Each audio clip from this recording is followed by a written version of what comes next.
म्हणजे कधीतरी मी तुम्हाला सगळ्यांना सांगतो, माझ्यासमोर निवडणुकीत लोक येतात, आता सुद्धा पदाधिकारी नेमताना तोला मोलाचे 2-2, 4-4, 5-5 लोक येतात. जिल्हा प्रमुख पाहिजे, म्हणजे व्हायच्या ताकदीचे असतात, शहर प्रमुख व्हायचे असतात. मग त्याच्यातनं निवडण्याचं कसं? कारण 4 जण आले, एकालाच पद देऊ शकतो, एकालाच उमेदवारी देऊ शकतो. त्याला दिल्यानंतर मग बाकीचे नाराज. सगळेच होतात अशातला भाग नाही, तरी सुद्धा अनेक जण तुमच्यापैकीच कितीतरी आहेत की त्यांना आजपर्यंत मी काही दिलं नाही, तरी शिवसेनेसाठी, मराठी माणसासाठी आणि हिंदुत्वासाठी लढतायत. मग मी सगळ्यांना काय सांगतो की अरे एकदा तुम्ही माझ्या खुर्चीत बसून बघा. पक्षप्रमुख उद्धव ठाकरे, कुटुंब प्रमुख उद्धव ठाकरे यांचा विजय असो, तो विजय त्या खुर्चीत बसून दाखवा आणि मग बघा काय असतं त्या विजयाचं. एक मी दुःख नाही म्हणत कधीच, पण ह्या गोष्टी अशा असतात. आणि नंतर मग काय होतं की ठीक आहे, अमुक शिवसेनेचं नाही करता आलं तर युवा सेनेचं तरी करा. अरे हा परवा आला होता याच्या नातवाला ऍडमिशन पाहिजे म्हणून, आणि ह्याला युवा सेनेचं करू. तसं नाही. तर तसं तुम्ही पण एक पथ्य पाडा की इथे मी काही करू, म्हणजे नाईलाज असेल तर तिकडे लगेच तुम्ही कामगार सेनेचं नेमला, असं करू नका.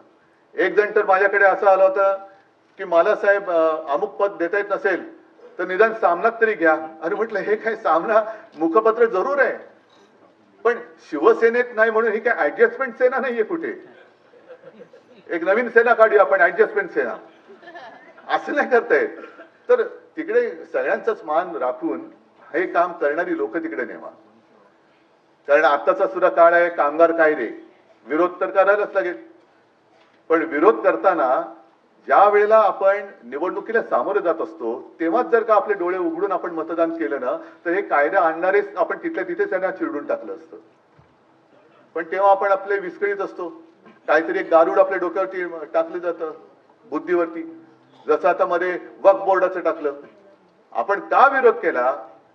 वक्फ बोर्डाच्या सुधारणेला विरोध करण्याचं कारण काय की जो प्रश्न मी असेन, अरविंद सावंतांनी लोकसभेत असेल, जो सरकारला विचारला तोच सुप्रीम कोर्टाने त्यांना विचारला. सुधारणा करताना वक्फ बोर्डामध्ये गैरकारभार चालले असेल तर त्याला जरूर पायबंद घाला. सगळीकडेच कुठेच गैरकारभार चालता कामा नये. पण जेव्हा वक्फ बोर्डावरती गैर मुसलमान माणसाची तुम्ही नेमणूक कायद्याने करण्याचं बंधन टाकताय, मग तेव्हा माझा मूलभूत प्रश्न असा आहे, मग आमच्या हिंदू धार्मिक संस्थांवरती उद्या जर का तुम्ही मुस्लिम किंवा गैर हिंदू टाकणार नाही याची खात्री कशावरून तुम्ही देता? आणि हाच प्रश्न सुप्रीम कोर्टाने विचारलाय. आंधळेपणाने नुसतं काहीतरी भरकटत जायचं म्हणजे आम्ही हिंदू, अजिबात नाही आहोत. आणि नुसतं हिंदी बोललं म्हणजे आम्ही हिंदू आहोत, गुजराती बोललं म्हणजे आम्ही हिंदू आहोत, अजिबात नाही. आम्ही मराठी बोलणारे कट्टर तुमच्यापेक्षा जास्त देशाभिमानी हिंदू आहोत. पण हे असं आपल्यात भांडण लावून ठेवायचं, वक्फ बोर्डावरनं मारामारा लावायच्या, आता भाषेच्या सक्तीवरनं लावायची, आणि मग ही अशी बिलं ही मंजूर करून घ्यायची. म्हणजे कामगार कायदे, काळे कायदे, शेतकऱ्यांचे कायदे